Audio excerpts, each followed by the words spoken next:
8 veces en que la naturaleza terminó con el conflicto humano. A veces, la naturaleza ha tenido suficiente de que nos matemos y simplemente ha intervenido. A lo largo de la historia, los ejércitos y las armadas se han enfrentado en combate solo para encontrarse luchando contra tormentas y huracanes. La naturaleza puede separar a las partes en conflicto, obligando a una o ambas partes a retirarse.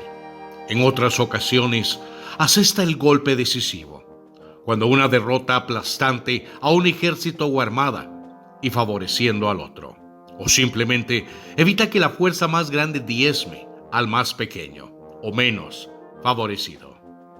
Si no te has suscrito al canal, estás a un solo clic de hacerlo. Publico contenido varias veces por semana. Ahora, a lo que venimos. Número 8. Los tifones que frustraron el intento de los mongoles de invadir a Japón. En 1274, una flota mongola de 500 a 900 barcos que transportaban de 30,000 a 40,000 soldados partió de China para atacar y capturar Japón. Los barcos anclaron en Hakata Bay, Japón, anticipando una invasión hasta que fueron destruidos por un tifón. Un tercio de la flota se hundió. Unos 13,000 soldados se ahogaron, lo que obligó a los supervivientes a retirarse a China. Los mongoles, sin inmutarse, regresaron en 2281 con 4,400 barcos y 140,000 soldados. Esto era mucho más que los 40,000 samuráis y soldados de Japón. El clima volvió a luchar del lado de Japón con otro tifón que destruyó la flota invasora justo antes de que atacaran el 15 de agosto. La mitad de los mongoles murieron y casi todos los barcos fueron destruidos. Solo unos pocos regresaron a China. Los samuráis también cazaron y mataron a los supervivientes. Los japoneses quedaron tan impresionados con el tifón de 1281 que formaron la palabra kamikaze o viento divino para referirse a un tifón. Creían que los tifones eran enviados por los dioses. Número 7. Una isla reclamada por India y Bangladesh se hundió bajo el agua. La isla de New Moore era un pequeño pedazo de tierra deshabitado entre India y Bangladesh. Tenía solo 3.5 kilómetros de largo, 3 kilómetros de ancho y apenas 2 metros fuera del agua. La isla fue descubierta por primera vez en 1974. Sin embargo, algunos expertos dijeron en ese entonces que había existido durante al menos 50 años. India y Bangladesh reclamaron la isla después de su descubrimiento. En 1981, incluso India envió algunos barcos y personal de su fuerza de seguridad fronteriza para izar una bandera en la isla. Las cosas empezaron a cambiar en 1987, cuando las imágenes de satélite mostraron que la isla estaba sumergiéndose lentamente. Para 2010, ya no existía. Parece que el calentamiento global terminó con ese conflicto. Número 6. El invierno ruso de 1709 puso fin a la era de Suecia como superpotencia. Si a los estrategas militares se les pidiera un consejo sobre la invasión de Rusia, sería evitar una invasión justo antes del invierno. De lo contrario, sería mejor que salgas antes de que llegue el invierno. Varios comandantes militares y líderes como Adolfo Hitler y Napoleón Bonaparte se enteraron por las malas después de que fueron derrotados por el duro invierno ruso. Nadie recuerda a un tercer país que haya intentado esto. Bueno, Suecia. En 1708, 40,000 soldados suecos invadieron Rusia como parte de la Gran Guerra del Norte de 1700 a 1721. En ese momento, el ejército sueco, más pequeño pero más profesional, era famoso por derrotar a oponentes más grandes en las batallas. Enfrentados a la derrota, los rusos huyeron a las profundidades de Rusia y quemaron sus aldeas. Esto se llama tierra arrasada, una táctica utilizada por Rusia para asegurarse de que el enemigo no pueda vivir de lo que queda atrás. Al mismo tiempo, algunas unidades rusas tendieron una emboscada a las unidades de reabastecimiento suecas, dejando a los suecos con suministros insuficientes. Pronto, se produjo la gran helada de 1709. Fue el invierno más frío de Europa en 500 años. Al carecer de suministros básicos, las tropas suecas murieron congeladas. Aproximadamente 2.000 murieron en una noche y la mitad estaban muertos para cuando terminó el invierno.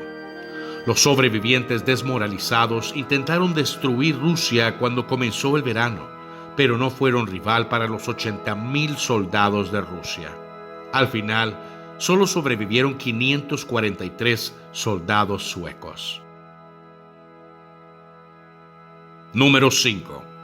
Una tormenta desastrosa destruyó la armada española que intentaba invadir Gran Bretaña. En 1588, el rey Felipe II de España decidió que ya estaba harto de la protestante reina Isabel y decidió reemplazarla por una católica romana. Así que ordenó que 130 barcos navegaran a Flandes para recoger 30.000 soldados para la invasión. Los soldados británicos se enteraron de la operación e interceptaron a los españoles frente a la costa de Plymouth. Ambas armadas se involucraron en varias batallas que terminaron en un punto muerto. Los españoles finalmente fueron derrotados cuando una tormenta desvió sus barcos de Flandes y los llevó al océano. Con la amenaza de enfermedades y escasez de suministros, los españoles decidieron abandonar la guerra y regresar a España. La tormenta continuó golpeando a la armada mientras se retiraba, cuando varios barcos se hundieron o se estrellaron contra la costa. Solo 30 de los 130 barcos regresaron a España y 15.000 marineros murieron. Número 4. Nubes bajas, lluvia y truenos impidieron que Hitler destruyera a los aliados en Dunkerque. Las tropas aliadas estacionadas en Francia no fueron rival para Alemania nazi durante la invasión de Francia en 1940. Los aliados huyeron al puerto de Dunkerque tras una serie de derrotas. Los alemanes podrían haber entrado y diezmado a los aliados, pero Hitler les ordenó que no lo hicieran. Esto les dio a los aliados tiempo suficiente para comenzar una retirada apresurada de Dunkerque el 26 de mayo. Al día siguiente, el mariscal de campo Walter von Bautrich convenció a Hitler de reanudar el asalto. Pero los aliados habían reunido defensas más fuertes cuando llegaron los tanques alemanes, por lo que Hitler ordenó que los tanques se detuvieran y atacaran otro lugar. Para el 4 de junio, más de 338.000 soldados británicos, franceses y belgas habían huido de Dunkerque hacia la Gran Bretaña. La razón por la que Hitler impidió que su ejército diezmara a los aliados sigue sin estar clara.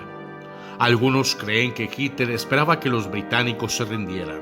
Otros piensan que el Reichsmarschall Hermann Göring, el comandante de la Luftwaffe, le aseguró a Hitler que la Luftwaffe podía destruir a los aliados sin el ejército. Si esto último es cierto, entonces los alemanes no podrían atacar a los aliados porque las nubes bajas, la lluvia y los truenos impidieron que la Luftwaffe realizara ataques aéreos contra objetivos aliados. La Luftwaffe atacó durante 2 días y medio cuando el cielo estaba despejado, pero no fue suficiente para marcar la diferencia. Número 3. Una tormenta puso el fin a la invasión francesa de Irlanda. En 1796 fue un año turbulento para las relaciones británicas y francesas. Gran Bretaña estaba financiando a algunos aristócratas descontentos y rebeldes contra la corona francesa. Al mismo tiempo, Gran Bretaña subvencionaba a varias naciones aliadas en una guerra contra Francia, lo que llevó a los franceses a tramar venganza. En lugar de invadir Gran Bretaña directamente, Francia se asoció con los patriotas irlandeses que luchaban por la independencia de Gran Bretaña. La idea era ayudar a los patriotas irlandeses a derrotarla. Una vez hecho esto, Irlanda se habría convertido en un aliado de Francia y habría mantenido a raya a Gran Bretaña. El 15 de diciembre de 1796, una fuerza francesa de 15.000 soldados partió de Francia en varios barcos. A mitad de camino, la flota tuvo problemas después de que una terrible tormenta los dividiera. Algunos llegaron a Bantry Bay, donde la flota había planeado reunirse antes de la invasión. Sin embargo, el ataque se estancó porque todavía faltaban varios barcos, incluidos el Flathead, que transportaba al general Hodge, el comandante de la operación. La flota partió unos días después por la preocupación de que el clima empeorara y los británicos pudieran atacar. El general Hodge finalmente llegó con su barco, pero se le informó que la flota francesa ya había llegado y luego partió. Él también se fue a Francia, poniendo fin a la invasión. Curiosamente, un intento de la República de Batavia de invadir a Gran Bretaña el año siguiente también se vio frustrado por el mal tiempo. El asalto se suspendió después de que una tormenta impidiera que la flota saliera del puerto. Número 2. Una tormenta diezmó la flota francesa en la batalla de Trafalgar, el 21 de octubre de 1805. La Armada Británica se encontraba en combate contra las armadas unificadas de España y Francia. Los franceses y los españoles fueron derrotados en la batalla, pero continuaron luchando hasta que llegó un huracán y diezmó los restos de su flota. El barco francés Fougueux fue la primera víctima del huracán. Capturado en batalla, estaba siendo remolcado por el barco británico Phoebe cuando el mar embravecido hizo que la cuerda se rompiera. El barco se estrelló contra unas rocas, matando a los marineros franceses y británicos a bordo. El Redoutable francés se perdió en circunstancias similares al día siguiente. Varios otros barcos franceses capturados por los británicos también corrían el riesgo de hundirse. Los marineros franceses de la Algeciras se rebelaron contra sus captores británicos. Los británicos se rindieron a estos rebeldes porque no querían que la Algeciras se hundiera. Varios barcos franceses dirigidos por el capitán Cosmo Giroulian intentaron contraatacar, pero se vieron limitados por la niebla y la tormenta. Los barcos británicos también tuvieron dificultades para controlar sus barcos y los barcos franceses bajo su mando.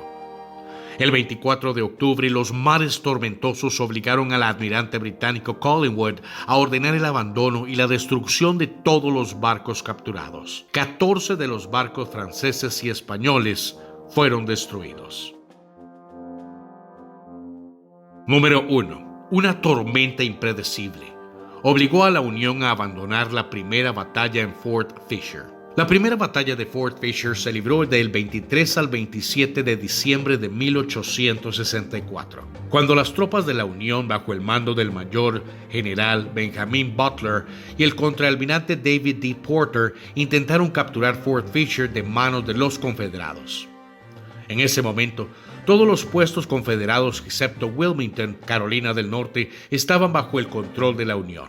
El puerto de Wilmington estaba protegido por Fort Fisher. El asalto se retrasó cuando fuertes tormentas impidieron que la flota zarpara.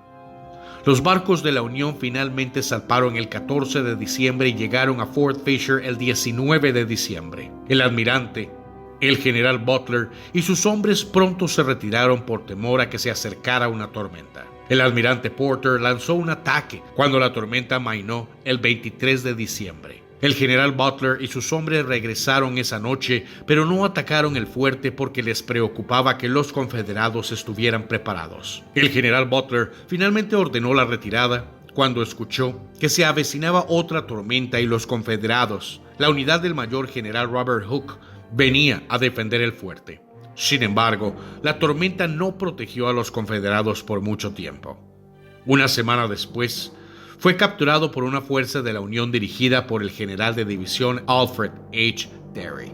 Estas fueron 8 veces en que la naturaleza ha detenido batallas o el conflicto humano. Si te gustó el video, ayúdame con un like y compártelo. Buenos días, buenas tardes o buenas noches, donde quiera que estés.